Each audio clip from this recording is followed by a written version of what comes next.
Hello, everyone. Welcome to Ask a Question, Get an Answer, Woods Unknown Edition. Now, let me apologize ahead of time because this is going to be the holy shitstorm in the comments section. Woods Unknown asked me that question because obviously I am so terrific in my explanation of trucks that I am making it hard for him to decide on his next purchase. Oh, I can't decide what to get for an RC. I need a strong trail truck, but can't decide. I'm really leaning toward Red Cat, but then who can pick when there's so much crappy RTR vehicles on the market that have horrible electronics just to say they're RTR? Please help a buddy out. So, buddy, I don't know if I'm going to help you out or not, but I'm going to give you my opinion, and it's going to counter a lot of things that you may hear on the Google machine and the intraweb about these vehicles. And I guess I'm going to start with my definition of a trail truck. And I have two of them sitting right here. The RC four-wheel drive Gelande 2, which I have a video about this one. Haven't released it because this one was more important than this video or the Element Sendero video I have, because moving back, this truck and the Element Sendero Trail Runner, these, in my opinion, are trail trucks. They're great on the trail, moderate obstacles. You really can't, you can try with this truck, but the body prevents it, to really beef it up, to put big tires on it, to really make it a capable rock crawler. It does a pretty good job, but you're limited in what you can do by your tire size. This truck is a independent front suspension, like a real truck would be, but there you go. Not too much in the clearance department.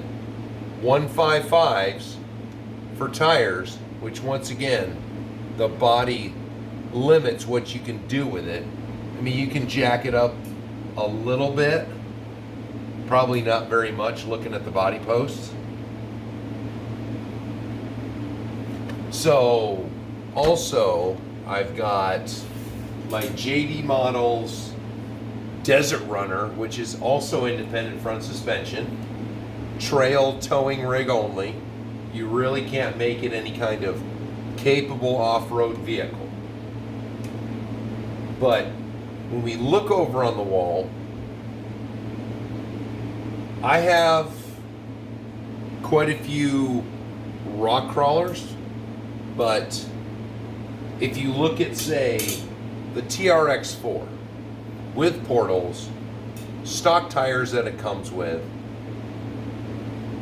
then it's a perfect trail truck, because the tires don't perform very well on the rocks, but you can swap the tires out and boom, then you have a more capable rock crawler.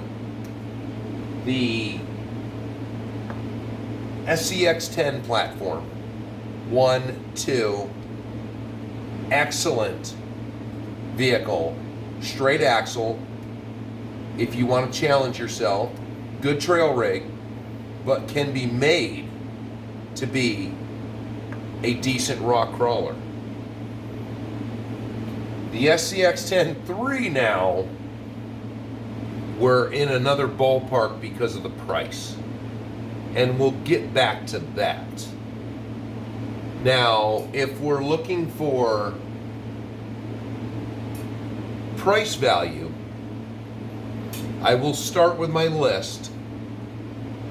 So, Element RC, just like Red Cat, oh, pardon me, listen to their customers. So the Element Sendero, what the hell do they call that? The Element, yeah, it's the Element Enduro Sendero. So I bought that truck when it came out because for the price point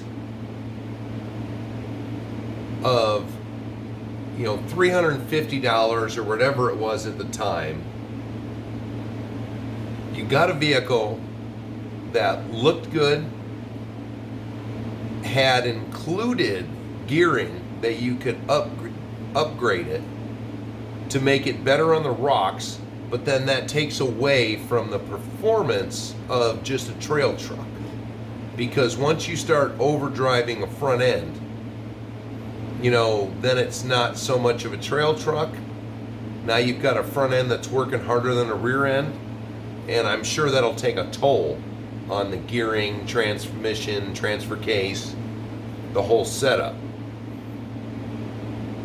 But they also have the Trail Runner, or the Trail Walker, which is 155 tires. You know, it's a pickup, but once again, same thing, has the gearing options in it. So you can make it more capable off-road or for crawling, because it's for climbing over things. So if you just looked at the low overdrive, yeah, those are great trail rigs, but they have the potential to be more. But when you look at the price of them, the Trail Walker, $299, ready to run. Some people complain about the electronics, that it's, you know, it's herky-jerky, reverses too fast, blah, blah, blah. I've driven the crap out of both of these trucks, and if you have that in your mind, it's not a big issue to me. And that is the same thing with the Red Cat Gen 8. So now I noticed, I just did some research before I made the video. So Red Cat's officially raised their prices now. $30. So instead of $299.99, the Gen 8 is now $329.99. But meanwhile, if you want just a trail truck, then even $329 for a ready to run. Say you don't like the herky jerkiness. Is it the radio or is it the speed control? Because a lot of people say it's the radio, but the ESC is a hobby wing. So Hobby Wing makes pretty good electronics. And I'm assuming even their ready to run electronics are probably pretty good.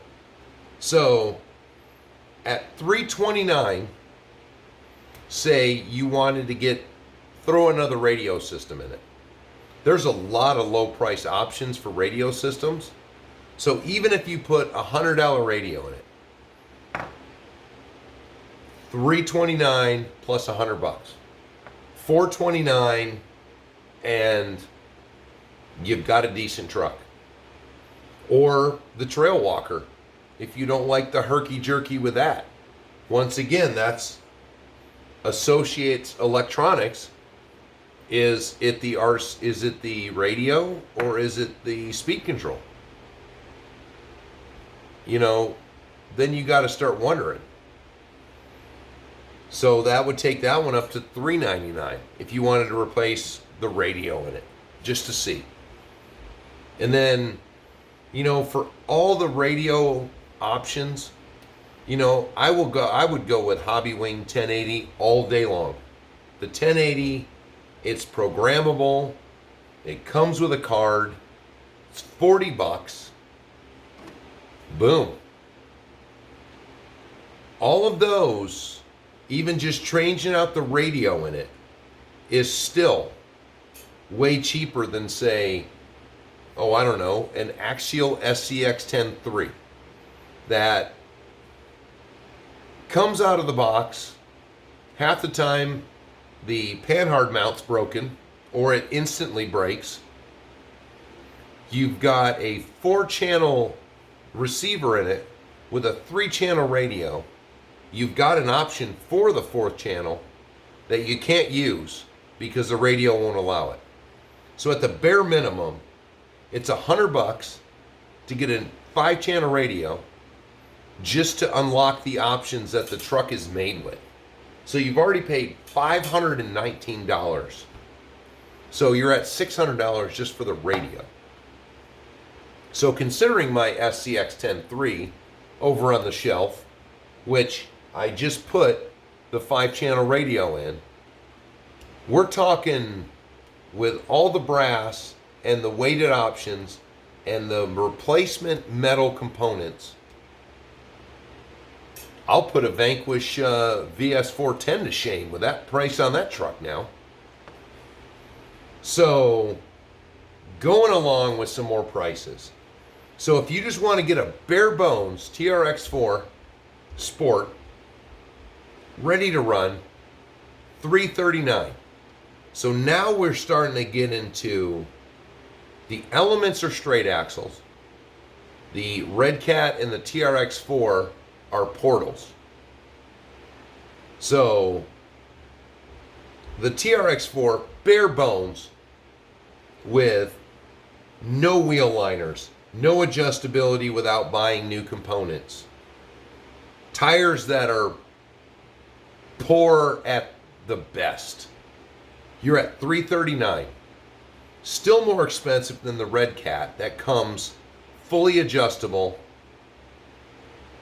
Fair tires so far. The tread pattern is way better on the Super Swampers than they are on these, what the hell are they even called?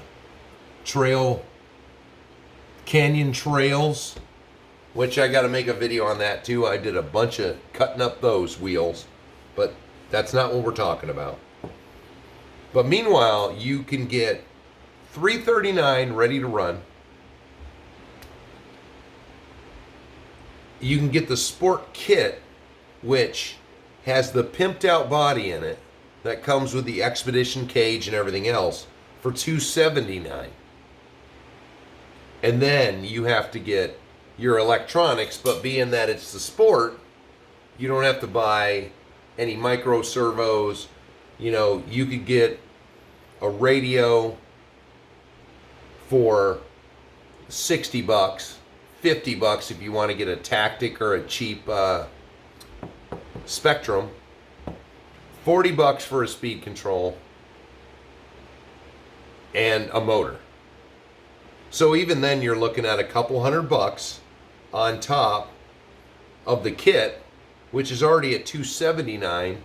That would put you at $479, and you would have a truck you could have got for $339 bare bones, but with electronics in it.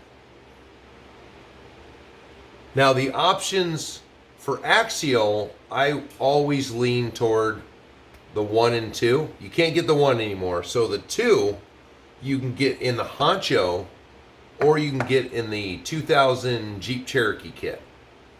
So you're looking at $229 for the Honcho, or $329 ready to run, or $369 for the Cherokee ready to run.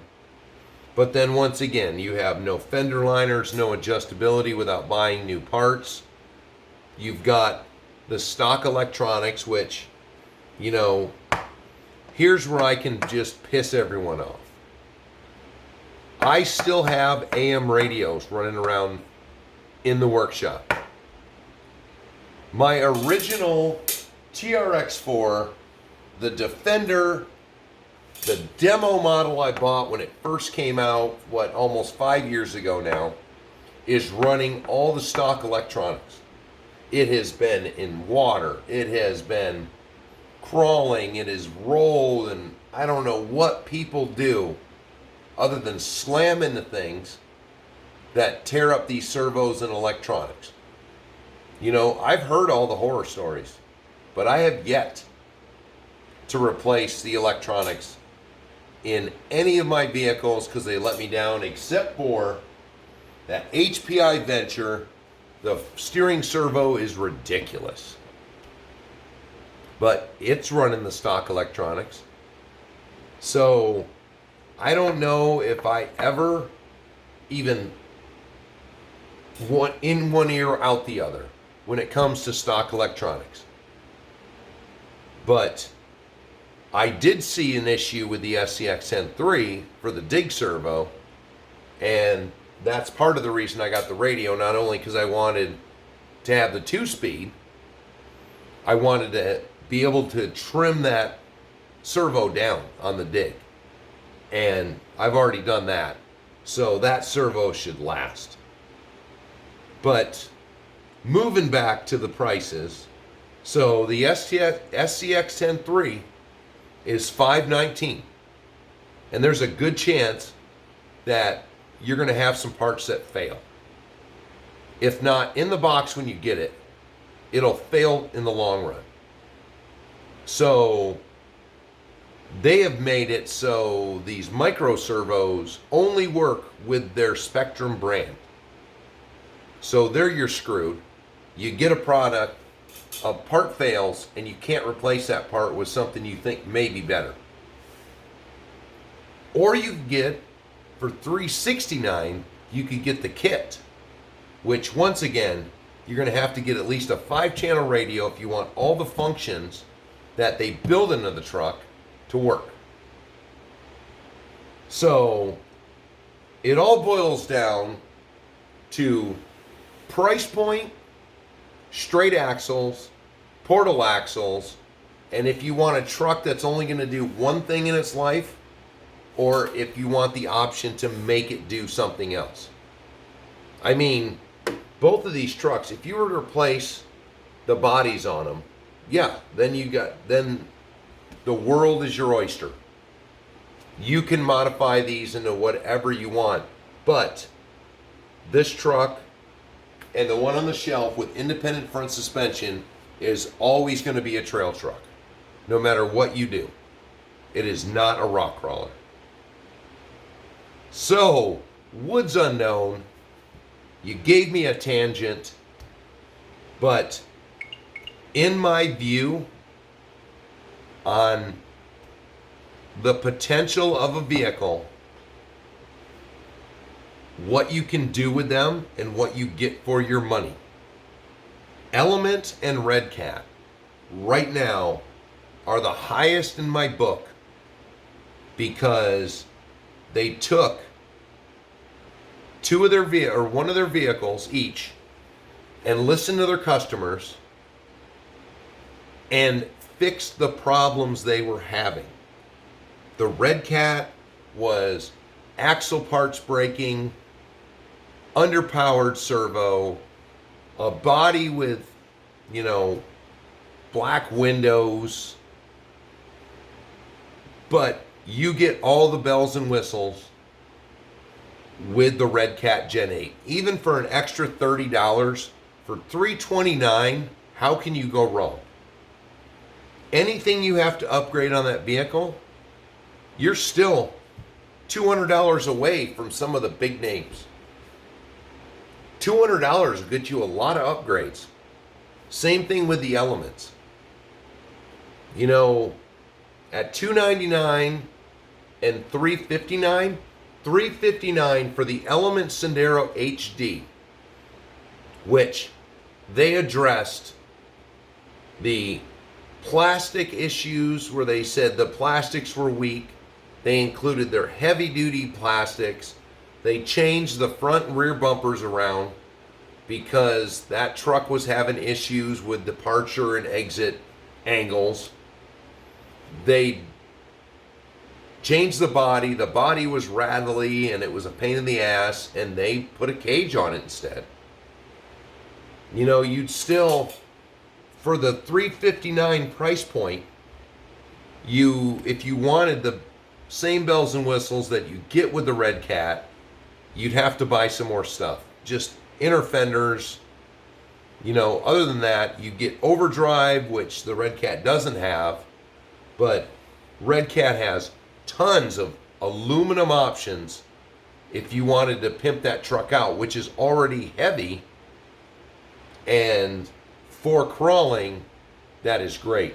But you've got a trailer hitch, so if you want to use it as a trail truck, you know, then you don't have to worry about it being the top heavy that some people complain about. It's a trail truck. You want to put a rack on the top, put some stuff in it, you're just trailing. So, once again, my opinion is Element or Red Cat if you want the bells and whistles. If you want, you know, something that you're going to have to put a ton of money into to make it look less generic, you know, then there's a TRX4 Sport. Because after that, you're in the $400 and $500 price range with Traxxas. So, if it's up to money, if it's up to multi-purpose, that's all I got for you. So sorry, Woods. Let the comments with disagreements fly. I am ready. Because I don't think I'm going to have much problem with most of you. So, there you go, Woods. Element or Red Cat. I know Element wasn't even in your wheelhouse, but I threw it in there. So thanks, everyone. Like and subscribe, or just tear me apart in the comments. I will see you on the next one.